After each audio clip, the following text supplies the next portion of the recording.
Hare Nama, Hare Nama eva kevalam, Kalo nasteva, nasteva, nasteva gatiranyata.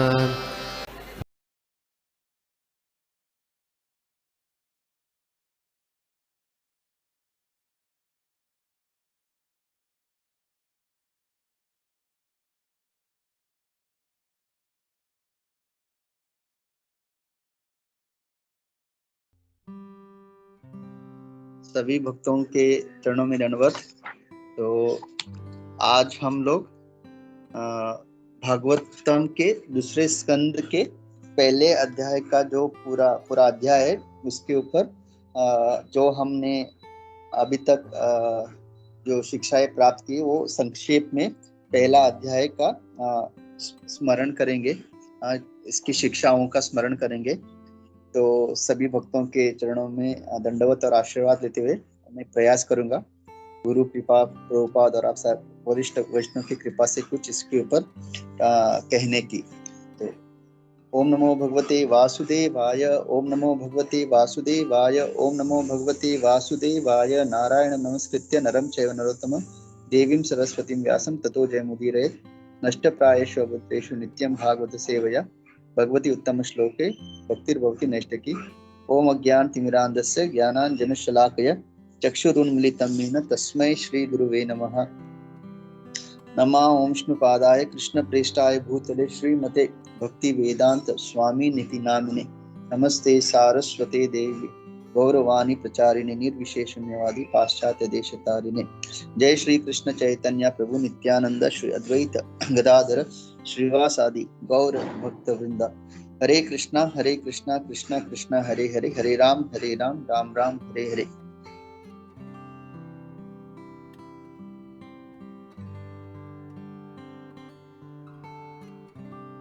मुखं करोति वाचालं पंगुं लंघयते गिरिं यत्कृपातम् अहं वन्दे श्री गुरु दिनतारिणं परमानंद माधवम श्री चैतन्य ईश्वरम। हरे कृष्णा। तो सभी भक्तों का स्वागत है। और जैसे हम जानते हैं कि ये अभी दिसंबर का मंथ चल रहा है, बुक मैराथन और प्रभुपाद की हमेशा ये सबके लिए एक आदेश है, ऑर्डर है कि मेरे किताबों का वितरण कीजिए और मेरे पुस्तकों को आप केवल पढ़िए, उसका अध्ययन कीजिए। स्टडी मतलब रीडिंग एक होता है और स्टडीइंग एक होता है। तो प्रभुपाद का हमेशा ये सभी के लिए आदेश है, जिनको भक्ति मार्ग में प्रगति करना है उनको प्रभुपाद कहते हैं कि मेरे किताब जो है आध्यात्मिक जगत के खिड़कियां है। My books are the windows to the spiritual world. और हम ये देख सकते हैं प्रभुपाद ने इतने सुंदर सुंदर तात्पर्य लिखे हैं कि सही में हम लोग यहाँ होते हुए, भौतिक जगत में होते हुए आध्यात्मिक जगत का हम लोग एक दृश्य का अनुभव कर सकते हैं। इतने सुंदर प्रभुपाद की तात्पर्य है। और प्रभुपाद हमेशा कहते थे कि ये जो तात्पर्य है, ये जो पूरा तात्पर्य जो अनुवाद, ये मैंने नहीं, कृष्णा ने लिखा है। मतलब कृष्णा ने मुझे बताया और मैं उसको लिख रहा हूँ। तो बहुत ही मतलब इसी के कारण जो जो प्रभुपाद की किताबें पढ़ते हैं उनका जीवन परिवर्तन होता है, क्योंकि ये शुद्ध भक्त को कृष्ण स्वयं कह रहे हैं और शुद्ध भक्त का वो लिख रहे हैं। तो ये जो दूसरा स्कंद का जो पहला अध्याय का शीर्षक क्या है?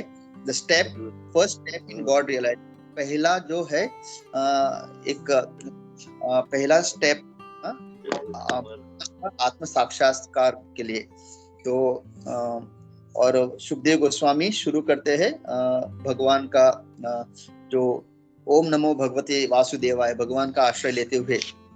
और पहले वो गुणगान करते हैं परीक्षित महाराज का, कि परीक्षित महाराज मतलब आपका जय हो। आप मतलब जैसे कहते हैं ना ऑल ग्लोरीज टू। तो वो कहते हैं कि आपने बहुत ही अच्छा प्रश्न आपने पूछा है, और ये जो प्रश्न है केवल आपके लिए नहीं बल्कि जितने भी जीव है इस भौतिक जगत में उनका उद्धार। इस मतलब इस प्रश्न के ऊपर जब हम चर्चा करेंगे या जब मैं उत्तर दूंगा तो केवल आपका नहीं बल्कि पूरे जो जितने जीव है इस भौतिक जगत में उनका उद्धार होगा। और ये प्रश्न क्या था?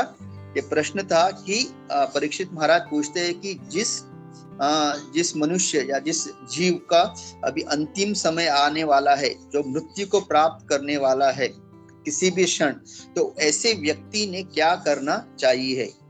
तो आज के भौतिक जगत में बहुत लोग जो है, जब भी मृत्यु के बारे में कुछ चर्चा होती है तो उनको लगता है कि ये मतलब आप लोग ऐसे अशुभ बात क्यों करते हैं।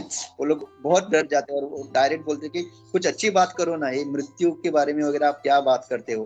तो इतना मतलब लोगों को मृत्यु के बारे में इतना भय है और इतने लोग आसक्त है इस शरीर से, इस भौतिक जगत से इतना आसक्त है उनको, मतलब अपने परिवार से, अपने जो जो उन्होंने यहाँ पे एकत्रित करके रखा है, धन संपत्ति, इतना उनको आसक्ति है कि मृत्यु मतलब उनको लगता है कुछ तो अशुभ बात कर रहे।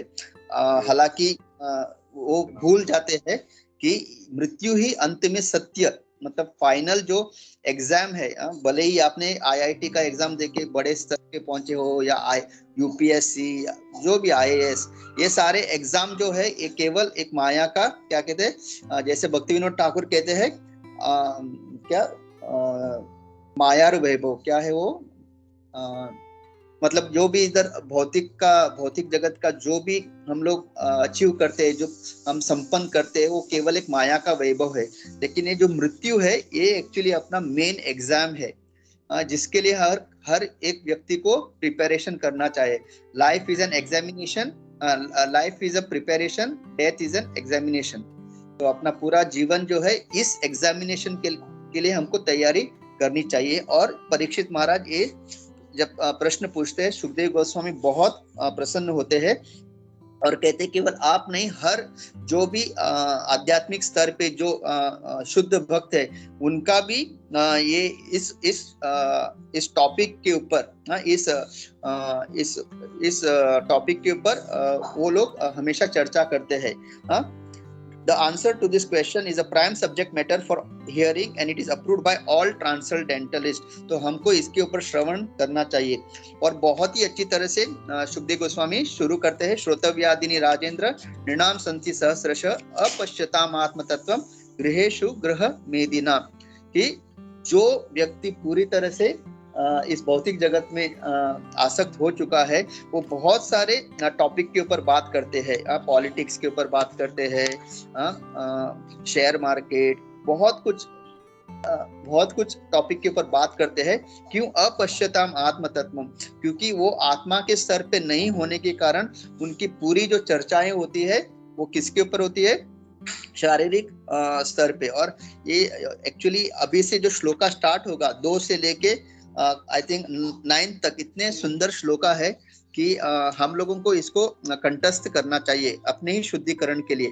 और गृहेषु गृह मेदिनाम, तो यहाँ पे जो हम लोग हमेशा कहते हैं ना, गृहस्थ और गृह मेदी, उसके बारे में सुखदेव गोस्वामी बता रहे हैं कि जो गृह मेदी होते हैं वो बहुत सारे चीजों के ऊपर बात करते हैं हरि कथा के अलावा।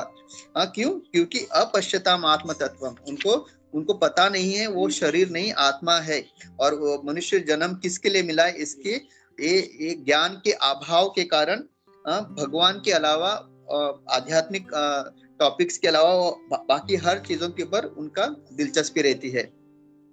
तो फिर कहते हैं ऐसे लोग कैसे अपना जीवन बिताते हैं?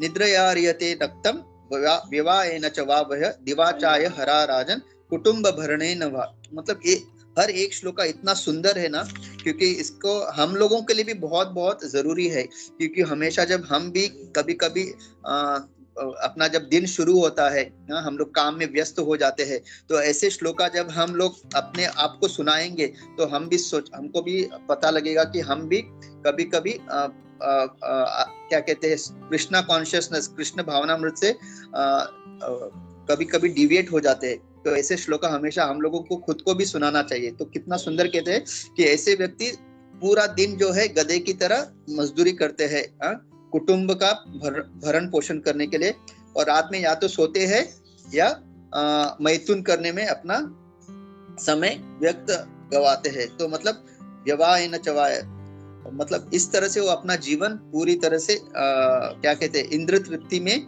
बिताते हैं, और उनको लगता है कि वो बहुत बड़ा कार्य कर रहे हैं। ऐसा नहीं कि अपने परिवार का भरण पोषण करना गलत है, लेकिन वो कैसे करना चाहिए, मतलब कृष्ण भावनामृत होते हुए, कृष्ण को केंद्र में रखते हुए, अपने परिवार को भी कृष्ण को केंद्र में रखते हुए अपना जो परिवार का भरण पोषण करना चाहिए। तो फिर ये गृहस्थ का कार्य हो जाता है। नहीं तो गृह मेधी मतलब केवल बिना कोई डायरेक्शन के गधे की तरह सुबह से लेके शाम तक मेहनत कर रहे और रात को सो रहे, मतलब कभी कभी बोलते मैं इतना थक गया हूँ अभी मुझे सोना है, और फिर सुबह उठ के फिर वही चक्कर, और एक दिन मृत्यु को प्राप्त हो जाते हैं।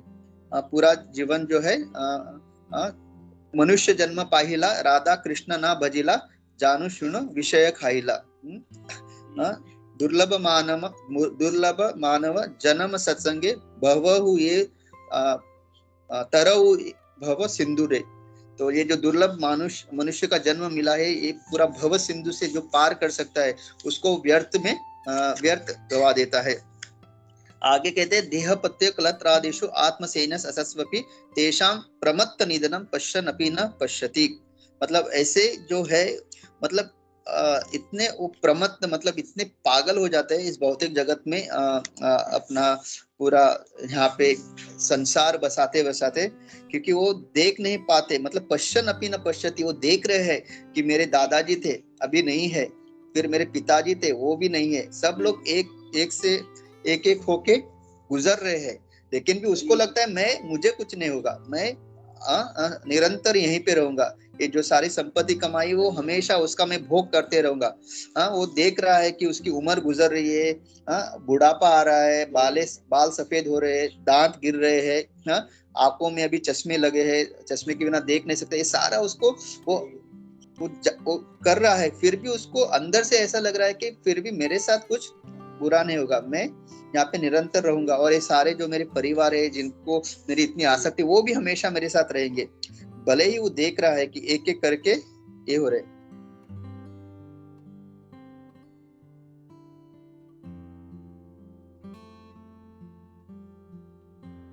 हरे कृष्णा।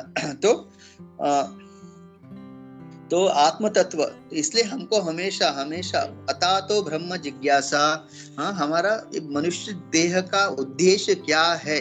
अगर हम प्रभुपाद की किताबें पढ़ेंगे, इसलिए प्रभुपाद की किताबें हमको केवल पढ़नी नहीं, उसका अध्ययन करना है, स्टडी करना है। जैसे हम बच्चों को डेली स्कूल भेजते हैं, फिर आने के बाद उनको पूछते हैं आपको होमवर्क क्या दिया है, फिर वो होमवर्क, उसी तरह से हम भी इस आध्यात्मिक स्कूल में, प्रभुपाद की कृपा से आध्यात्मिक स्कूल में है, हमको रोज ये होमवर्क करना चाहिए, ये आत्म तत्व का ज्ञान हमेशा लेते रहना चाहिए। आगे कहते हैं तस्मात् भारत सर्वात्मा भगवान ईश्वरो हरि, श्रोतव्य कीर्तितव्यश्च स्मर्तव्य चेतता भयम। तो जिसको इस पूरे भौतिक जगत के कष्टों से जिनको मुक्ति चाहिए, उनको क्या करना चाहिए, निरंतर भगवान का गुणगान करना चाहिए। श्रोतव्य कीर्तितव्यश्च, सुनना चाहिए ना भगवान का गुणगान, और फिर कीर्तितव्यश्च, उसका गुणगान करना चाहिए, और हमेशा निरंतर भगवान का स्मरण करते रहना चाहिए। जो केवल भगवान, जो ईश्वरो हरि कृष्ण, जो पूर्ण पुरुषोत्तम भगवान, वही हमको इस भौतिक जगत के दुखों से, कष्टों से छुटकारा दे सकते हैं। फिर ये बहुत ही इंपॉर्टेंट श्लोक है लोगों को आज के युग में। सक्सेस, विजय क्या है, सक्सेस क्या है। लोगों को लगता है कि सक्सेस यानी बहुत धन कमाना, बहुत बड़ा पोजीशन कमाना। तो यहाँ पे श्रीमद् भागवतम में इतना सुंदर श्लोक है, एतावान सांख्य योगाभ्यम स्वधर्म परिनिष्ठया जन्म लाभ पर पुंस अंते नारायण स्मृति। तो ये श्लोका तो मुझे 100% पता है कि हर कोई जितने भी हमारे प्रभुपाद के परिवार में उनको कंठस्थ रहेगा। एटलीस्ट ये जो लाइन है, अंते नारायण जन्म लाभ पर पुंसा अंते नारायण स्मृति, तो दिस इज रियल सक्सेस। तो अगर आपको सक्सेस का डेफिनेशन चाहिए, अगर आदमी ने बहुत धन कमाया, बहुत कुछ किया, अंत में वो रोते रोते अपने परिवार की ओर देखते देखते अगर देह छोड़ रहा है पूरी आसक्ति में, तो पूरा जो है क्या कहते हैं, कराए धराए पे पानी। और वही अगर एक व्यक्ति अंत में खुशी खुशी भगवान का नाम लेते हुए, उनके पूरे इर्द गिर्द भगवान के भक्त है जो नाम का उच्चारण कर रहे हैं, और फिर वो अपना देह मुस्कुराते हुए भगवान का दृश्य को सामने देखते हुए, मतलब भगवान का अनुभव करते कर छोड़ा। तो ये है अंत्य नारायण स्मृति, ये है जन्म लाभ। एक छोटी सी कहानी है, एकदम संक्षेप में बताऊंगा। एक प्रभु जी थे जिन्होंने अपना पूरा जीवन जो है प्रभुपाद के बुक वितरण में उन्होंने दिया। वो ब्रह्मचारी थे, फिर कुछ समय बाद उनको विवाह करने की इच्छा हुई, उन्हें विवाह किया, लेकिन दुर्भाग्यवश वो विवाह टिक नहीं पाया। भले ही उन्होंने एक भक्त से ही विवाह किया, लेकिन वो टिका नहीं। तो फिर उन्होंने इस्कॉन भी छोड़ दिया, मतलब पूरी तरह से, मतलब एक जो जीवन है हमको आगे कहाँ लेके जाएगा हमको पता नहीं। लेकिन उन्होंने विवाह, जो उनकी पत्नी उनको छोड़ के गई, भले ही भक्त थी, फिर उन्होंने एक कर्मी माता जी से शादी किया, वो भी टिक नहीं पाया और उनका पूरा जीवन जो अस्त व्यस्त हो गया, वो पूरे डिप्रेशन में चले गए। उन्होंने सब छोड़ दिया, मतलब इस्कॉन वगैरह। और फिर उनकी स्थिति इतना हो गया कि पूरी तरह से उनका स्वास्थ्य भी बिगड़ गया और वो हॉस्पिटल में थे। और अंत में बेड रिडन, मतलब पूरी तरह से बेड पे थे। और जब उनका अंत में जब क्या कहते हैं, मृत्यु जब उनकी आई और जब वो अपना ध्येय छोड़ने वाले थे, तो नर्स उनके साथ में थी और उन्होंने जस्ट अचानक अपनी आंखें खोली और कहा कि प्रभुपाद आप इधर हो। मतलब उन्होंने क्या कहा कि प्रभुपाद आप इधर। तो क्योंकि उन्होंने अपना जब स्टार्टिंग में जितना थोड़ा बहुत भक्ति किया था और पूरा अपना दिल से, अपने हृदय से उन्होंने वो पुस्तक वितरण किया था जब वो ब्रह्मचारी थे। और प्रभुपाद कहते हैं कि जो मेरे पुस्तक का वितरण करता है, जो इस प्रचार कार्य में जो सहयोग करता है, उसको मैं स्वयं आध्यात्मिक जगत लेके जाने के लिए आऊंगा। तो उन्होंने जो कुछ थोड़ी बहुत उस टाइम में एकदम प्रामाणिक तरह से जो उन्होंने सेवा की थी प्रभुपाद की, इसलिए उन्होंने लास्ट में क्या कहा, प्रभुपाद का उनको दर्शन हुआ। और ये कौन कहते हैं, नर्स जो है उनके परिवार लोगों को कहते हैं कि ये जब अपना देह छोड़ रहे थे, उन्होंने वही उनके वाक्य थे कि प्रभुपाद आप यहाँ। तो उन्होंने प्रभुपाद को मतलब स्वयं उनको लेने आए।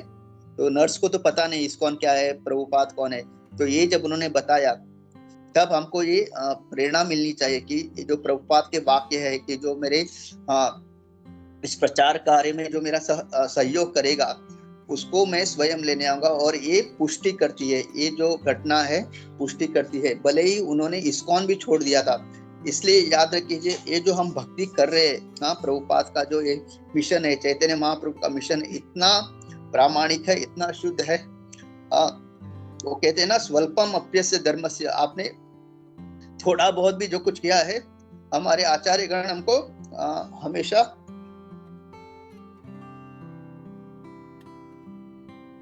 हमको वापस लेके जाने के लिए स्वयं आएंगे। तो all glories to Srila Prabhupada. तो ये है जन्म का ये। फिर आगे आरक परिषद को कहते हैं कि ये जो भागवत पुराणम है, ये जो है सबसे मतलब सबसे अमूल्य वस्तु है। और फिर वो अपने बारे में कहते, भले ही मैं जैसे इस भौतिक जगत में आया था तब से मैं, मतलब हम जैसे जानते सुखदेव गोस्वामी मुक्त जीवात्मा है, नित्य सिद्ध है। लेकिन जब उन्होंने भी जब भगवान का गुणगान सुना तो वो भी आकर्षित हो गए इस भागवतम को लेके। और फिर वही कहते हैं कि अभी मैं तुमको ये पूरा जो भागवतम है सुनाऊंगा परीक्षित महाराज को। और वो आगे यही कहते हैं कि एता निर्विद्यमानानाम इच्छताम अकुतो भयम योगी नाम नृपा निर्णीतम हरे नामानुकीर्तनम। कि वो कहते बिना किसी संशय के इतना याद रखो, अगर कोई इस भौतिक जगत में जो है, अगर आपको अभयम चाहिए, अगर आप भय, आपको इस भय के, क्योंकि मृत्यु लोक है, यहाँ पे हर बार कुछ ना कुछ ऐसे ऐसे घटनाएं होती है जो केवल एक मनुष्य को भय में रखता है, हमेशा भय में रखता है। आज क्या होगा, कल क्या होगा। अभी जैसे हम लोग जानते हैं कि और कुछ कुछ जैसे कोरोना जैसा और कुछ आने वाला है। ऐसे बहुत लोग, अगर आप बाहर जाओगे तो आपको हर कोई भयभीत, अगर मृत्यु के बारे में कहेंगे तो वो लोग कहते हैं आप क्या अशुभ बात करें, लेकिन हर कोई इंसान अशुभ, कुछ ना कुछ अशुभ चीजों के बारे में बताते रहता है। आगे चल के ऐसे होगा, महंगाई बढ़ने वाली है, ये होने वाला है, हर कोई अशुभ, मतलब इतना भय हमारे हृदय में डालते हैं हर कोई। तो कहते हैं कि अगर आपको ऐसे इस मृत्यु लोक में, इस भयभीत जगत में, दुखालय शाश्वतम जगत में अगर आपको बिना भय के अगर रहना है तो केवल हरेर नामानुकीर्तनम इच्छता अकुतो भयम। अगर आप सुमेध है, अगर आप में थोड़ी बहुत बुद्धि है और आप इस भय के जगत में पूरी तरह से स्वस्थ रहना चाहते हो, बिना किसी भय के खुश रहना चाहते हो, परमानंद का अगर अनुभव करना है तो केवल और केवल कृष्ण का गुणगान ही आपको करना चाहिए। और प्रभुपाद इतना अच्छा इसमें मतलब तात्पर्य हमको जरूर पढ़ना चाहिए। तो केवल प्रभुपाद का इतना सुंदर तात्पर्य है। और फिर लिखते हैं कि सुखदेव गोस्वामी बताते हैं कि बहुत बड़ा जीवन किस उपयोग का, अगर उसमें आपने हरि भक्ति नहीं की, आप 100 साल जिए, 200 साल जिए, केवल भोग किया, क्या उसका फायदा? उससे अच्छा एक छोटा सा जीवन, छोटा सा जीवन जिसमें आपने पूरी तरह से भगवान की भक्ति की, वो जीवन सबसे मूल्यवान है। हम लोग मतलब बोलते हैं कि पहले हमारे दादाजी सब दादी माँ वगैरह 100 साल जीते थे, अभी तो लोग 50 साल भी नहीं जीते। मतलब ये मतलब फैक्ट एंड फिगर्स हम बात करते हैं, लेकिन वो टाइम पे एटलीस्ट क्या था, वो लोग मतलब हम एटलीस्ट इतना तो सोच सकते कि वो थोड़ा बहुत भक्तिमय जीवन में जीते थे। लेकिन अभी 100 साल जी के कोई फायदा नहीं अगर पूरा अपना जीवन हम इंद्र तृप्ति में लगाएंगे। उससे अच्छा भले ही छोटा जीवन क्यों ना, अगर भक्ति में अगर हम उसको बिताएंगे तो वो जीवन सबसे बढ़िया जीवन है। और फिर कटवांग महाराज का उदाहरण देते हैं। जब कटवांग महाराज देवी देवताओं के मदद के लिए जब वो असुरों से लड़ाई किए और फिर उनको विजय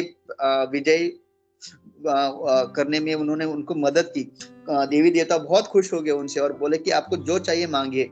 लेकिन खटवांग महाराज, क्योंकि पहले ये सारे राज ऋषि, मतलब वो भले ही राजा होते हुए भी उनका हमेशा उत्तरदायित्व होता था कि अपनी प्रजा को किस तरह से भगवान को केंद्रित रख के अपना प्रजा और अपना राज्य चलाए। तो वो कहते हैं कि आप जो भी कुछ देना चाहते ठीक है, बहुत अच्छी बात है, लेकिन मुझे बताइए कि मेरे पास अभी कितना समय बाकी है। क्योंकि हमेशा भौतिक हमारे जो पृथ्वी का जो समय होता है और ऊंचे लोगों का समय होता है, हमेशा उसमें अंतर है। जैसे उनका हमारा जो एक दिन है स्वर्ग लोक का मतलब हमारा जो एक साल होता है वो स्वर्ग लोक में एक दिन होता है।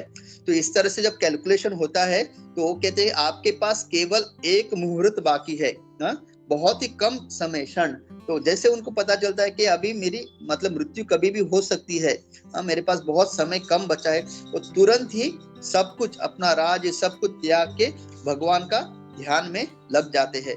तो ये है एक मतलब क्या कहते हैं सुमेधसा, एक बुद्धिमान व्यक्ति वही है जो जैसे उसको पता चलता है कि मेरे पास समय कम है, वो तुरंत जो है अपना पूरा जो ध्यान, अपना पूरा जो आसक्ति छोड़ के भगवान की भक्ति में लग जाता है। अभी बताइए कि यहाँ पे हम लोग जितने भी है, हमको पता है कि हमारे पास कितना समय बाकी है?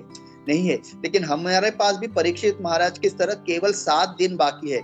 अगर आप मंडे से संडे अगर आप जोड़ोगे, Monday Tuesday Wednesday Thursday Friday Saturday और संडे, ये 7 दिन ही होते हैं। तो हमारा जो कुछ भी होने वाला है इसी 7 दिन में होने वाला है। तो हमारे पास भी केवल 7 दिन है, केवल इतना नहीं पता कि वो कौन से है। तो हमको भी परीक्षित महाराज की तरह हमेशा जो है भगवान की भक्ति में लगाना चाहिए। ऐसा मत सोचिए कि अरे अभी तो मेरा मतलब स्वास्थ्य अच्छा है, मैंने कल ही चेक करके आया, शुगर नॉर्मल है, बीपी नॉर्मल है, सब कुछ नॉर्मल है, तो मैं एटलीस्ट एक 30-40 साल जी सकता हूँ। कभी कभी हमको ऐसा लगता है नहीं, मतलब हमको पता नहीं कि हमको केवल अपना बर्थ डेट पता है, हम किस दिन पैदा हुए थे केवल इतना पता है, लेकिन अंत का जो डेट है केवल भगवान को पता है, और वो कब आएगा नहीं पता है। इसलिए प्रभुपाद कहते हैं अव्यर्थ कालत्वम नाम गाने सदा रुचि, अपना एक क्षण भी व्यर्थ मत गुजारिए, नाम गाने सदा रुचि, भगवान के नाम और कीर्तन में अपनी रुचि बढ़ाइए। जब भी आप बाइक पे जा रहे हो, कहीं चलते जा रहे हो, हमेशा हरे कृष्णा गाइए, कीर्तन कीजिए। इतने अच्छे अच्छे वैष्णव गीत है उसको गाते जाइए, ये इतने अच्छे अच्छे भागवतम की श्लोका है इसको रिपीट कीजिए, इसका अर्थ को रिपीट कीजिए, अपने आप को क्या कहते हैं, क्लास दीजिए। क्लास यानी प्रचार, यानी ऐसा नहीं कि हम किसी और को, अपने आप को ज्यादा प्रचार कीजिए। जितना आप अपने आप को प्रचार करोगे उतनी आपकी शुद्धि होगी, और जितना आपका शुद्धि होगा, जब आप किसी और को जब प्रचार करोगे उनको समझने में आसानी होगी, क्योंकि फिर वो हार्ट टू हार्ट कनेक्शन होता है।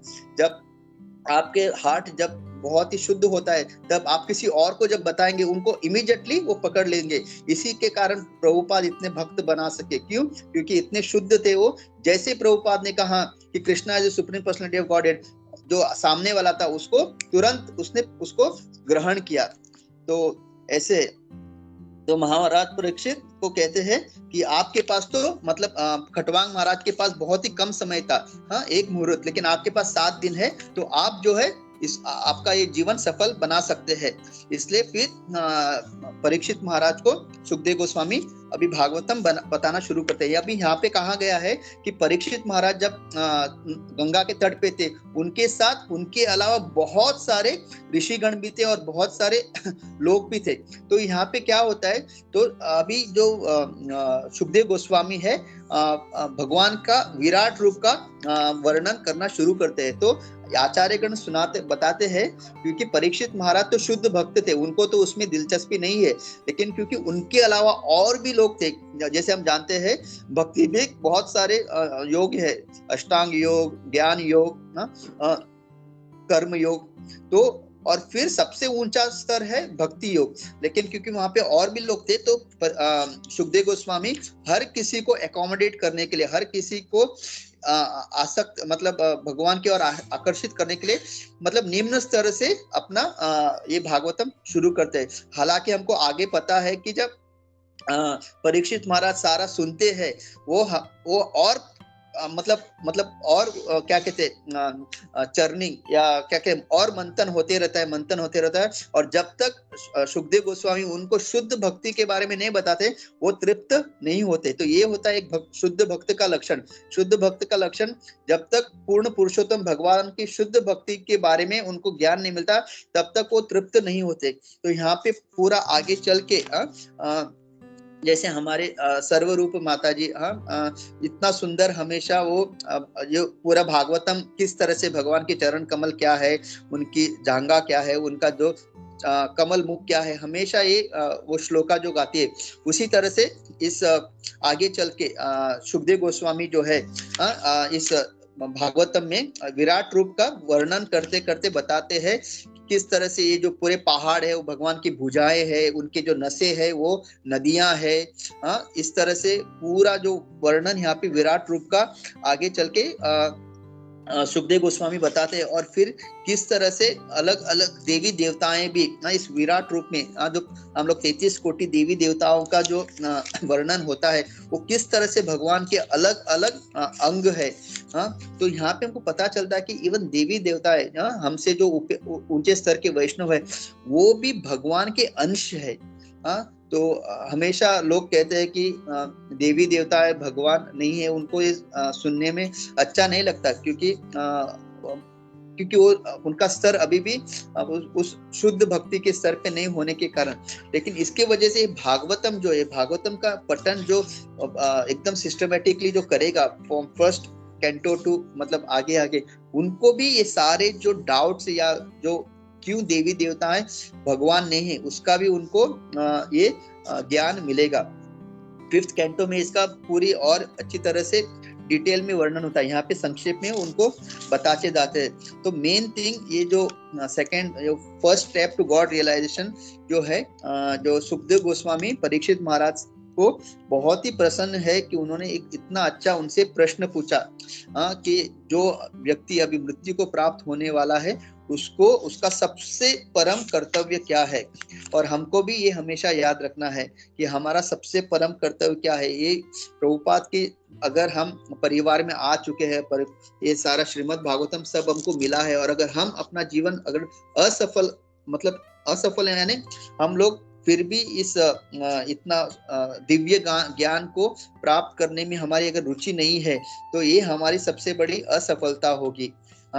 भले ही जैसे हम जानते हैं कि जिस किसी ने भी प्रामाणिक तरह से इसको ज्ञान को प्राप्त करने की कोशिश की है, फिर भी कुछ कर्मों के कारण या किसी भी कारण अगर वो अपना जीवन यही जन्म में सफल नहीं कर सकता, लेकिन क्योंकि उसने प्रामाणिकता से इस सारा प्रोसेस को फॉलो किया है, 100% प्रभुपाद की कृपा से, चैतन्य महाप्रभु की कृपा से, हमारे गुरु और वैष्णव जनों की कृपा से अपना जीवन असफल नहीं होगा। क्योंकि हमको डेफिनेटली अगला जन्म जो है किसी वैष्णव के परिवार में हमको मिलेगा, या ऐसे जगह हम लोग जन्म लेंगे जहां से हम आगे अपनी भक्ति को बढ़ा सकते हैं, जहां से हमने उसको छोड़ी है।